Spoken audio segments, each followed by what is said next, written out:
አሜሪካ ስለ ኢትዮጵያ ምርጫ ምን አለች? እናየዋለን።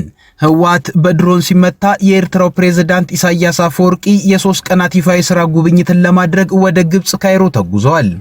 ኢራን በእስራኤል ላይ የባላስቲክ ሚሳኤልን ተኩሳለች። ነገሩ ጦርነቱ እንደገና እየተጀመረ ነው ያስብሏል። ጤና ይስጥልን፣ ኢትዮ ፍሮንቶች ነን። አብራችሁን ስትቆዩ እነዚህን ጉዳዮች በስፋትና በጥልቀት በመረጃና ትንታኔ ትሰማላችሁ። እስከዛው ቻናላችንን ሰብስክራይብ፣ ላይክ እና ሼር እያደረጋችሁ አብራችሁን ቆዩ። ኢትዮጵያ ላደረገችው ምርጫ ከአሜሪካ በኩል ከሪፐብሊካኗ የኮንግረስ አባል ኢልሃን ኦመር ውጪ በመንግስት አካላት የተባለ ነገር እስካሁን የለም። ኢትዮጵያ 7ኛውን አጠቃላይ ምርጫ ካደረገች ዛሬ ሰኞ ሳምንት ሲሆነው የጎረቤት ሶማሊያ የዘር ግንድ ያላትና ከአሜሪካው ፕሬዝዳንት ዶናልድ ትራምፕ ጋር በተደጋጋሚ በመወዛገብ የምትታወቀው የምክር ቤት አባል ኢልሃን ኦመር ብቻ ከታዋቂ የአሜሪካ ሰዎች አስተያየትን ሰጥታለች። ኢልሃን ኦመር በኤክስ ገጿ ላይ ባሰፈረችው ጽሑፍ የኢትዮጵያ ሕዝብ የራሱን የወደፊት ዕጣ ፈንታ የመምረጥ መብት ይገባዋል። ከብዙ ዓመታት ግጭትና ስቃይ በኋላ ለሰላም ለፍትህና ለሉዓላዊነት ሲባል ድምጻቸው ክብር ይገባዋል። የኢትዮጵያ መንግስትም የሕዝቡን ፍቃድ በትክክል የሚያንጸባርቅ ነፃና ፍትሃዊ ምርጫ እንዲካሄድ ዋስትና ሊሰጥ ይገባል ስትልም መልካም ምኞት አይሉት ትዕዛዝ መሳይ ነገር ጽፋለች።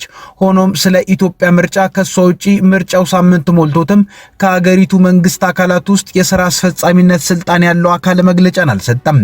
በዓለም ላይ ተጽዕኖ ካላቸው ውስጥ በኢትዮጵያ ምርጫ ላይ አስተያየትን የሰጠው በኢትዮጵያ የሚገኘው የአውሮፓ ህብረት ጽህፈት ቤት ብቻ እጅግ ጥንቃቄ የተሞላበት መግለጫን አውጥቷል። የህብረቱ ጽህፈት ቤት የአውሮፓ ህብረት አባል ሀገራትን ስም ዝርዝር ጠቅሶ ያወጣው መግለጫ መጀመሪያ ላይ የመንግስት ባለስልጣናትን፣ የመንግስት ደጋፊዎችና የመንግስት መገናኛ ብዙሃኖችን ያስፈነደቀ የነበረ ነው። ፍንደቃውም የአውሮፓ ህብረት የምርጫ ሂደቱን አደነቀ ከሚል የመግለጫውን የእንግሊዝኛ ቅጂ በማወቅም ሆነ ባለማወቅ ከማጣመም የመጣ ነው። የህብረቱ ጽህፈት ቤት ይህን ስላየ ይመስላል መጀመሪያ ላይ በእንግሊዝኛ ያወጣው መግለጫ ወዲያው በአማርኛ ተርጉሞ ያወጣው። የሆነ ሆኖ ህብረቱ የኢትዮጵያን 7ኛው ሀገራዊ ምርጫ ሂደትን አላደነቀም። ያደነቀው ለምርጫው ስኬት መንግስት፣ የፖለቲካ ፓርቲዎችና ታዛቢዎች ያደረጉትን ጥረት ሲሆን የምርጫውን መደረግንም እቀበላለሁ ብሏል። ለምርጫው ስኬት አስተዋጽኦ ያደረጉ ሰዎችን ማድነቅና የምርጫውን ሂደት ማድነቅ በሚሉት መካከል ሰፊ ትርጉም ልዩነት አለ። የምርጫውን ሂደት ማድነቅ ማለት ምርጫው ፍትሃዊና ነፃ ነበር፣ ለሁሉም ተወዳዳሪዎች እኩል መሮጫ ላይ የተካሄደ ነበር የሚል ትርጉምን የሚሰጥ በመሆኑ የህብረቱ ጽህፈት ቤት ወዲያው የመግለጫውን የአማርኛ ቅጂ ሲያወጣም ስለ ምርጫው ሂደት አይደለም አድናቆትን ሌላ ነገርን ትንፍሽ አላለም። ሆኖም የመንግስት ደጋፊ አክቲቪስቶች፣ ባለስልጣናትና የመንግስት ሚዲያዎች የአውሮፓ ህብረት የኢትዮጵያን የምርጫ ሂደት አደነቀ እያሉ አየሩን ሲያጥለቀልቁት ነበር። ከምርጫውም በኋላ ከመንግስት መገናኛ ብዙሃን በኢትዮጵያ ምርጫ ዓለም ተደነቀ፣ ኢትዮጵያም ዓለምን አስደመመች የሚሉ ዘገባዎች ይደመጡ ነበር። የትኛው የዓለም ክፍል በኢትዮጵያ እንደተደመመ ባይታወቅም የሆነ ሆኖ የዚህ ዘገባ ዓላማ ዓለም ለኢትዮጵያ ምርጫ ፊቱን አዞረ ብሎ መበሻሸቅ ሳይሆን ዋናው ቁም ነገር የኢትዮጵያን ምርጫ ዓለም ማንቆለጳጰሱና መተቸቱ ሳይሆን መንግስት የሀገሪቱን ሰላምና ደህንነት አስተማማኝ አድርጎ ማስቀጠል ላይ ትኩረት ማድረግ አለበት የሚለው ላይ ነው። ከምርጫው ከብልጽግና ውጭ መንግስት ሆኖ የሚወጣ እንደሌለ መታወቁ እንዳለ ሆኖ ማለት ነው። እርግጥ 7ኛው ሀገር አቀፍ ምርጫን አስመልክቶ ከአሜሪካ መንግስት በኩል ከዋሽንግተንም ሆነ አዲስ አበባ ካለው ኤምባሲ ምንም አለመባሉ በጣም አስገራሚና ኢትዮጵያን በአፍሪካ ቀንድ ለሀያላን ሀገራት ያላት አስፈላጊነት ወርዶ ይሆን ወይ የሚል ጥያቄን ያስነሳል። እርግጥ ለዚህ የኢትዮጵያ አስፈላጊነት መቀነስ ብቻም ሳይሆን የአሜሪካው ፕሬዝዳንት ዶናልድ ትራምፕ በተለይም ለአፍሪካ ያላቸው እይታ እየወረደ ከመሆኑም ጋር የተያዘ ሊሆን ይችላል። በሌላ በኩል አሜሪካ ኢትዮጵያ ካለችበት ሁኔታ አንጻር ምርጫው እዚህ ግባ የሚባል እውነተኛ የዲሞክራሲ ሽግግር አያመጣም ብላ ስላመነች አድንቄም አፌን አላበላሽም፣ ትችት ሰንዝሬም ነገር አላበላሽም፣ ከዚህ ሁሉ አይቶ እንዳላየልሁም ብላም ይሆናል ወይንም የምርጫው ውጤት እስኪገለጽ እየጠበቀችም ይሆናል። ከዓመታት በፊት አሜሪካ ኢትዮጵያ ታስፈልገኛለች ብላ ባመነችባቸው ጊዜያት ግን የ2007 ዓመተ ምህረቱን ምርጫ ዲሞክራሲያዊ ነው ለማለት አልቦዘነችም። የ2007 ዓመተ ምህረቱ የኢትዮጵያ ምርጫ ብዙ የመንግስት ተቃዋሚዎች እስር ቤት ታጉረው የፖለቲካ ምህዳሩ በእጅጉ ጠቦ ኢህአዲግ 100% የኢትዮጵያን ምርጫ ያሸነፈበት ጊዜ ነው። ነገር ግን ኢትዮጵያ በወቅቱ ለአሜሪካ በእጅጉ ታስፈልግ ነበር። ሶማሊያ ውስጥ ያለውን የሽብር እንቅስቃሴ የመፋለሙ ነገር በዋነኝነት አሜሪካ ለኢትዮጵያ ባደረ የሰጠችው ስራ ነበር። ስለዚህ አሜሪካ ኢህአዲግ ዲሞክራሲያዊም ሆነ አልሆነ ግድ አይሰጣትም ነበር። ዋናው የምትፈልገው ኢህአዲግ የሀገር ውስጡን ጉዳይ ሰጥለጥ አድርጎ ይዞ የሶማሌን ጉዳይ ወጥሮ መያዙን ነው። ለዛም የወቅቱ ፕሬዝዳንት ባራክ ኦባማ ኢትዮጵያ ድረስ መጥተው እኛ ሶማሊያ ምን እንሰራለን ኢትዮጵያውያን ጎበዝ ተዋጊ ናቸው ብለው አሞካሽተውትም ነበር። ኢህአዲግ ብቻውን ሊባል በሚችል ሁኔታ ያሸነፈውን ምርጫም ዲሞክራሲያዊ ለማለትም አፋቸውን አልያዛቸውም። We are very mindful of Ethiopia's history. The hardships that this country has gone through. It has been relatively recently in which the constitution that was formed and the elections put forward a democratically elected government. ባራክ ኦባማ ያነውን ምርጫ ዲሞክራሲያዊ በማለታቸው በጣም ትችት የበዛባቸው ቢሆንም ዋናው የአሜሪካ ጥቅም ስለሆነ ትችቱን ዞር ብሎ አላዩትም። ነገሩን አሜሪካ ሳታውቀው አልነበረም። በወቅቱ ፊታቸውን አኮሳትረው በማውራት የሚታወቁት የፕሬዝዳንት ኦባማ የብሔራዊ ደህንነት አማካሪ ሱዛን ራይስም ምርጫውን ዲሞክራሲያዊ ለማለት ዳርቷቸው ነበር። ሆኖም እንዲህ ያሉበት መድረክ ላይ አንድ ጋዜጠኛ ነገሩን ረገጥ አድርጎ ሲጠይቃቸው እንደዚያ ኮስታራ የነበሩት ሴትዮ ሳቃቸውን ለቀቁት።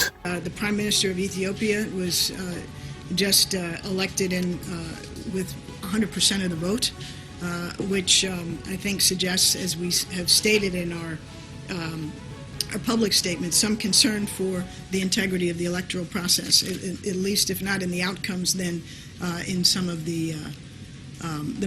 mechanisms that supported the process, the freedom for the opposition to campaign. Does he think that was a democratic election? I said 100%. Byron. Having fun up there? አሜሪካ በዲሞክራሲያዊ መንገድ ኢህአዲግን ተመረጠ ስትል ግን በወቅቱ በኦሮሚያ ክልል በአዲስ አበባ ማስተር ፕላን ምክንያት ተቃውሞ መነሳት ጀምሮ ነበር። ተቃውሞም ወደ አማራ ክልል ተዛምቶም በምርጫው በጠቅላይ ሚኒስትርነት የቀጠሉት ኃይለማርያም ደሳለኝ ዘመናቸውን 5 ዓመቱን ሳይጨርሱ በ2 ዓመት ከግማሻቸው ላይ አልቻልኩም ብለው ስልጣን ለቀዋል። ለሀገሪቱ ህዝብ ያልሆነ ምርጫ በውጭ ሀገራት መሞካሸቱ ትርፍ እንደሌለው ማሳያ የሆነ ምርጫም ሆነ። ብዙዎች ያሁኑ የኢትዮጵያ ምርጫ ከ2007ቱ የኢህአዲግ ምርጫ አልሸሹም ዞር አሉ እንደሆነ ይገምታሉ። የብልጽግና መንግስት ግን አሁንም ዓለም አቀፍ አድናቆትን ለዚህ ምርጫ ቢያገኝ ልቡን ለማሞቅ ዝግጁ ነው። ነገር ግን አሜሪካ ምርጫውን አደነቀች አላደነቀች፣ አውሮፓ ህብረት አወደሰም አላወደሰ የመንግስት ትኩረት መሆን ያለበት ቀጣይ የሀገሪቱ ደህንነት ላይ ነው የሚሉ አሉ። ህወሓት በድሮን በተደበደበበት በዚህ ወቅት የኤርትራው ፕሬዝዳንት ኢሳያስ አፈወርቂ የ3 ቀናት ይፋዊ የሥራ ጉብኝትን ለማድረግ ወደ ግብጽ ካይሮ ተጉዘዋል።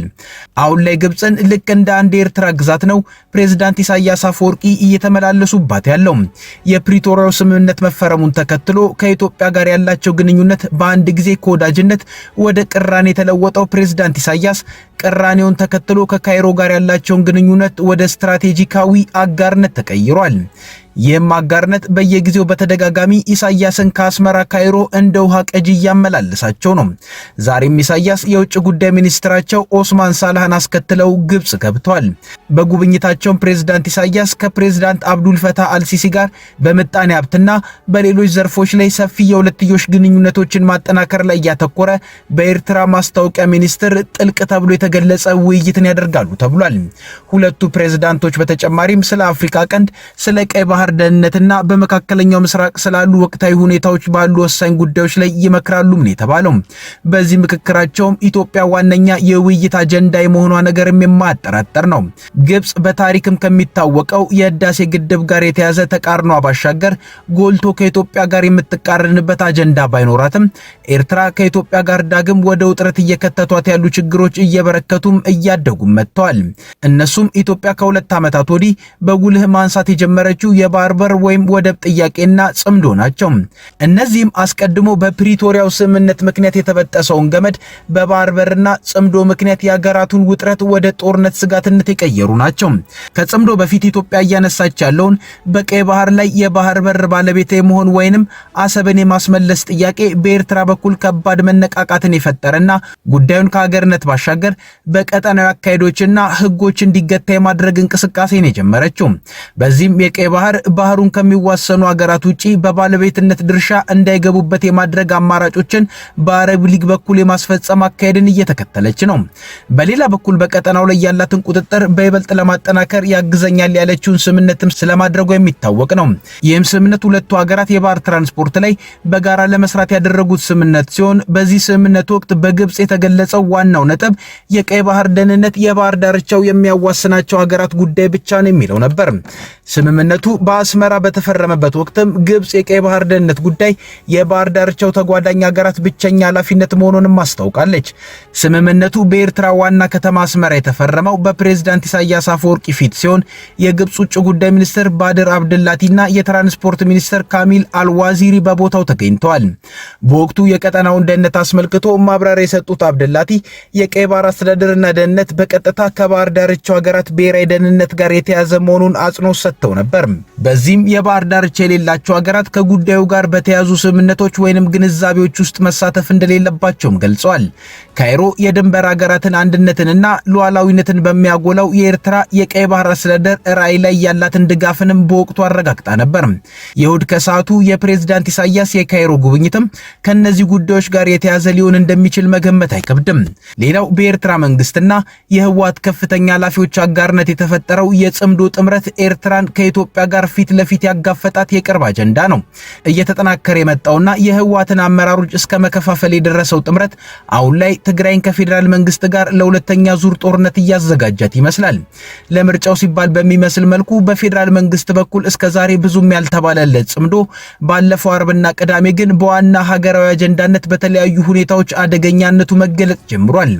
በዚህም ምክንያት የፌዴራል መንግስት ጦር ሊያዘምትበት እየተዘጋጀ ስለመሆኑ የሚጠቁም ንግግር ፊልድ ማርሻል ብርሃኑ ጁላ አድርገዋል። ጽምዶ ነባር ሳይሆን የ1960ዎቹ እንቅስቃሴ ተከታይ መሆኑን ያነሱት ፊልድ ማርሻሉ ይህ አካል ኢትዮጵያን ባህር በር አልባ እንዳደረጋት ነበር የገለጹት። አክለውም አሁን ላይ ቡድኑ እየተዳከመ መሆኑን በመግለጽ ጦራቸውን ሂዱና ደምስሱት፣ ጨርሱት የሚል አይነት ይዘት ያለውን መልእክት አስተላልፈዋል። ይህም ጽምዶን በሚመለከት በመንግስት በኩል የነበረውና ለምርጫው ሲባል ሊሆን ይችላል የተባለለትን ትዕግስት ወቅቱ አብቅቷል የሚል ግምት እንዲያድግም አድርጓል። የፕሬዝዳንት ኢሳያስ የካይሮ ጉዞም ምናልባትም ከወቅቱ የኢትዮጵያ መንግስት ጽምዶን የተመለከተ ግልጽ አቋም ጋር የተያዘ ሊሆን እንደሚችልም ይገመታል። ኢራን በእስራኤል ላይ የባላስቲክ ሚሳኤልን ተኩሳለች። የቪዲዮ ምስሎች በእስራኤል ሰማይ ላይ ሚሳኤል ሲታዩ ያሳያሉ። የእስራኤል ጦር ኃይልም ኢራን አዲስ የጥቃት ማዕበል ጀምራለች ብሏል። ይህ ውጥረት የተባባሰው እስራኤል በቤሩት ያደረሰችውን ጉዳት ተከትሎ ሲሆን ኢራንም ድርድሩን ትታ ወደ ቀጥተኛ ግጭት እንደምትመለስም አስጠንቅቃለች። የኢራን እስላማዊ አብዮታዊ ጥበቃ ኃይል ባወጣው መግለጫ ምሽቱን በእስራኤል ላይ የተፈጸሙት ጥቃቶች እንደ ማስጠንቀቂያ አገልግለዋል ብሏል። ነገሩም ጦርነቱ እንደገና ሊጀመር ነው ወይ የሚል ስጋትንም አጭሯል። ከኢትዮ ፍሮንት የዛሬው ጉዳዮቻችን እነዚህ ነበሩ። አብራችሁን ስለቆያችሁ እናመሰግናለን። ቻናላችንን ሰብስክራይብ አድርጉልን። መልካም ጊዜ